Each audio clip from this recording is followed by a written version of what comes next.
Assalamualaikum warahmatullahi wabarakatuh. Apa kabarnya hari ini? Tetap semangat dan terus belajar. Saya Melia Pancawati. Di kesempatan kali ini saya akan menjawab pertanyaan di luar kelas hari ke-25 mengenai modul baca ke-7 yaitu B1A. Jadi yang pertama yaitu B1A merupakan modul baca pertama kali yang diberikan kepada anak setelah syarat yang harus terpenuhi. Nah, syarat yang harus terpenuhi terlebih dahulu yaitu anak mampu dan anak terampil untuk mengetahui simbol huruf A, I, U, E, O, baru kemudian dapat diberikan modul B1A. Nah, dalam penerapan atau pengenalan modul B1A ini, guru atau motivator memperkenalkan huruf B, D, G, K, M, P, S, Y kepada anak dengan cara bermain, kemudian dapat dilakukan dengan cara mendongeng, berdialog, bernyanyi, kemudian bercerita. Kata yang terdapat di dalam B1A yaitu contohnya ada bobo, bibi, kemudian pipi, gigi, kemudian mama, papa. Di dalam B1A terdapat dua tujuan utama dan tujuan khusus. Nah, untuk tujuan utamanya yaitu agar anak terampil dan agar anak menyukai bermain baca 1A. Nah, untuk tujuan khususnya yaitu agar anak terampil dan agar anak memahami simbol huruf B, D, G, K, M, P, R, S, Y. Cara memperkenalkan modul B1A yaitu dapat dilakukan dengan cara berdialog menggunakan bahasa Bimba. Nah, cara berdialog ini dapat kita lakukan sebanyak 3 kali. Kali pertama mungkin anak belum paham mengenai apa yang kita sampaikan. Kali kedua yaitu anak mulai meraba atau mulai paham dengan kata yang kita sampaikan. Dan kali ketiga yaitu anak mulai terampil dan mulai percaya diri untuk menyampaikan kata yang mereka pendengarkan dari kita. Contohnya ketika kita memberikan kata bobo, maka harus dilakukan secara kali. Contohnya yaitu bo, bo, bobo, bo, bo, bobo, bo, bobo.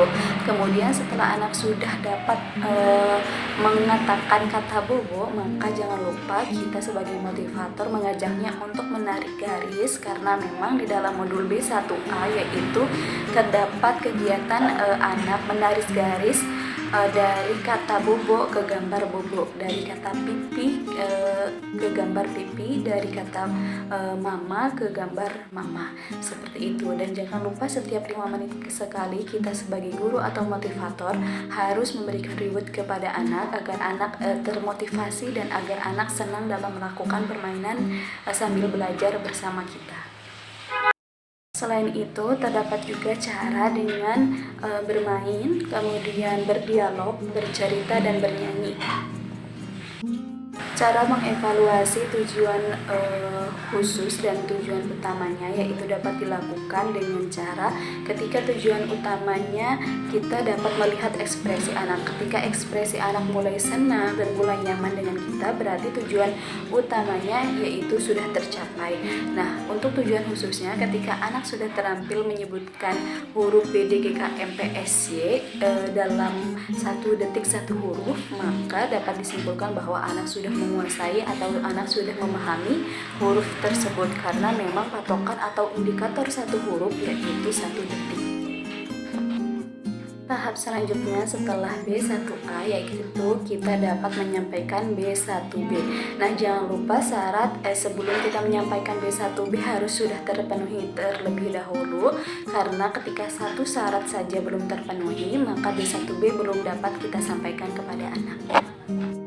Kemudian apa itu B1B? Nah, untuk B1B itu merupakan modul baca yang diberikan kepada anak dengan cara memperkenalkan huruf JLN, TRC.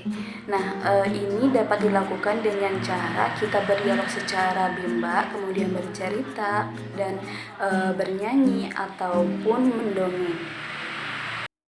syarat kita sebelum memberikan B1B yaitu ada 3 syarat yang harus terpenuhi. Nah, untuk syarat ini semuanya harus terpenuhi terlebih dahulu, baru kita dapat memberikannya ke anak yaitu modul B1B. Namun ketika hanya satu saja syarat yang sudah terpenuhi, maka kita tidak diperbolehkan memberikan modul B1B kepada anak. Nah, ketiga syarat ini yaitu HFJLNTRC, kemudian D4HVS, dan satu lagi yaitu B1A. Di dalam B1B terdapat 2 tujuan utama dan tujuan khusus. Nah, untuk tujuan utamanya yaitu agar anak senang bermain B1B, dan untuk tujuan khususnya yaitu agar anak terampil dan mengenal huruf JLNTRC. Motivator atau guru dapat mengenalkan huruf JLNTRC dengan cara berdialog secara bimba.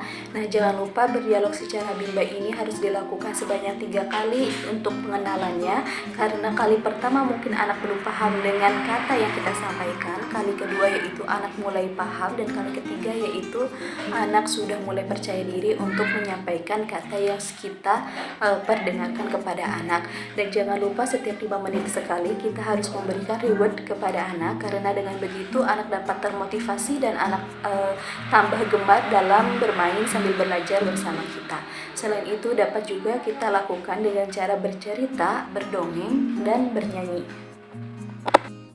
Untuk evaluasi dapat kita lakukan dengan 2 cara. Cara pertama yaitu untuk melihat tujuan utamanya sudah tercapai. Kita dapat melihat ekspresi anak. Ketika ekspresi anak senang, gembira, tidak tertekan, maka tujuan utamanya sudah tercapai. Nah, untuk tujuan khususnya kita dapat melihat ketika anak sudah terampil dan mengenal huruf JLNTRC, dapat kita lihat ketika 1 detik 1 huruf, maka anak sudah mampu, karena memang indikator setiap huruf itu 1 detik. Ketika lebih dari 1 detik anak belum mampu dan anak tidak mengenal huruf JLNTRC, maka tujuan khususnya belum terpenuhi. Modul selanjutnya setelah kita mengenalkan B1B yaitu kita dapat mengenalkan modul B1C. Nah, jangan lupa syarat sebelum kita mengenalkan B1C harus sudah terpenuhi dulu, maka dapat kita berikan modul B1C kepada anak. Sekian, terima kasih. Wassalamualaikum warahmatullahi wabarakatuh.